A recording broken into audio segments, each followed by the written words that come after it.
বন্ধুরা, তোমাদের সকলকে স্বাগত জানাই আমার ইউটিউব চ্যানেল লেটস টিচে। আজকে আমরা খুবই গুরুত্বপূর্ণ একটি বিষয় নিয়ে আলোচনা করব, সেটি হলো প্রথম পর্যায়ক্রমিক মূল্যায়ন 2026। কাদের? শ্রেণী প্রথম, তাদের বাংলা বিষয়টিকে নিয়ে। ঠিক আছে? প্রত্যেকটি প্রশ্ন খুব গুরুত্বপূর্ণ প্রশ্ন এবং হলিস্টিক রিপোর্ট কার্ড অনুযায়ী প্রশ্ন। তাই অতি অবশ্যই এই সকল প্রশ্নগুলোকে তোমাদেরকে খাতায় লিখে কিন্তু বারবার প্র্যাকটিস করতে হবে। ভিডিওটি যদি ভালো লাগে বা ভিডিও থেকে তোমরা কিছুমাত্র উপকৃত পাও, অবশ্যই চ্যানেলটিকে সাবস্ক্রাইব করো, ভিডিওটিকে লাইক করো। তুমি যেমন দেখছো, তোমার বন্ধুদের মাঝেও ভিডিওটিকে শেয়ার করে দাও। তাহলে শুরু করা যাক আজকের আমাদের মূল বিষয়টিকে নিয়ে।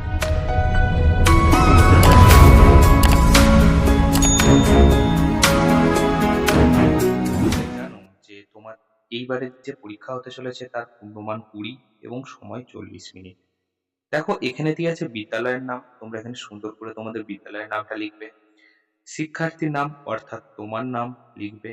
বিভাগ, যদি বিভাগ থাকে লিখবে, নয়তো লেখার প্রয়োজন নেই।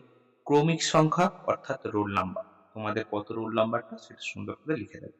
ঠিক আছে? চল, প্রথমে একের দাগের দেখো কি বলছে। একের দাগের বলছে সঠিক উত্তরের মাথায় টিক চিহ্ন দাও। বলছে ছোট খোকা বলে অ আ নাকি হর্ষই দীর্ঘই। তাহলে সঠিক উত্তরটি কি হবে? সঠিক উত্তরটি হবে অ আ। ক্ষুদিরাম কি পারে? লিচু পারে নাকি জাম পারে? ক্ষুদিরাম কি পারে? ক্ষুদিরাম পারে জাম, তাহলে জাম। মনিরাম মুন্সি নাক দিয়ে কি খায়? শাক খায় নাকি দুধ খায়? তো আমরা কি জানি? মনিরাম মুন্সি নাক দিয়ে শাক খায়, তাহলে শাকের মাথায় টিক চিহ্ন দেবো। ঘাস কাটে দীননাথ নাকি অবিনাশ? আমরা কি লাইনটা পড়েছি? অবিনাশ কাটে ঘাস, তাহলে অবিনাশের মাথায় টিক চিহ্ন দিতে হবে। ঠিক আছে? চল, পরের প্রশ্ন বলছে শূন্যস্থান পূরণ করো। কি বলেছে? কয়ের দেখো কি আছে? ট, গ, তারপরে দেখো একটা ড্যাশ আছে। তো এটা কি হবে? এটা একটা ফুলের নাম হবে। তাহলে ট, গ, আমরা যদি এখানে র দিই তাহলে হয়ে গেল টগর। টগর একটা ফুলের নাম।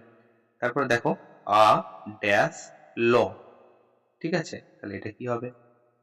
তো এই ড্যাশ পূরণটাতে আমরা কি বসাবো দেখো? আ কয়ে হর্ষ ল। ঠিক আছে? আকুল। আকুল, আকুল মানে কি? খুব কষ্ট হচ্ছে তার, তাই না? আকুল সুরে কথা বলছে, তো এই আকুলটা আমরা বসাতে পারি। তারপর দেখো আছে ড্যাশ গয়াকার ল। ঠিক আছে? তাহলে এটা কি হবে?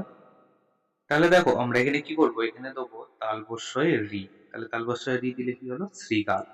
ড্যাশ বন, তাহলে আমরা কি লিখবো?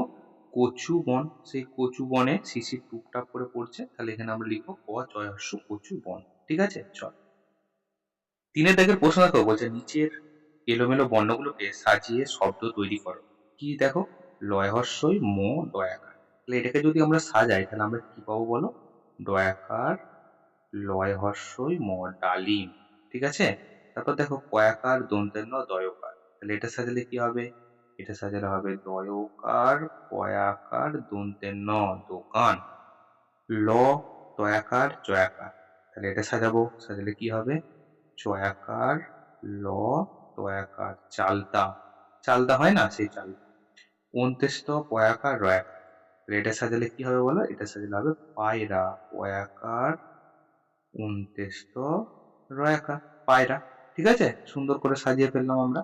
চল, এবারে দেখো চারের দাগের কি বলছে। চারের দাগের বলছে দুটি শব্দ থেকে একটি করে বর্ণ নিয়ে নতুন শব্দ তৈরি করো। তাহলে দুটো শব্দ থেকে একটা করে আমরা নিয়ে আমরা করব। দেখো প্রথমে আছে কি? তালবস্যয়াকার ক শাক, আর এখানে আছে দেখো ময়াকার থয়াকার মাথা। তাহলে আমরা শাক থেকে আমরা ক নেবো আর মাথার থয়াকার নেবো। তাহলে যদি আমরা সাজাই দেখো ক নিলাম আর থয়াকার নিলাম, তাহলে দেখো হয়ে গেল কিন্তু কথা। ঠিক আছে? পরের দেখো কি আছে? বাটি আছে আর শাড়ি আছে। ঠিক আছে?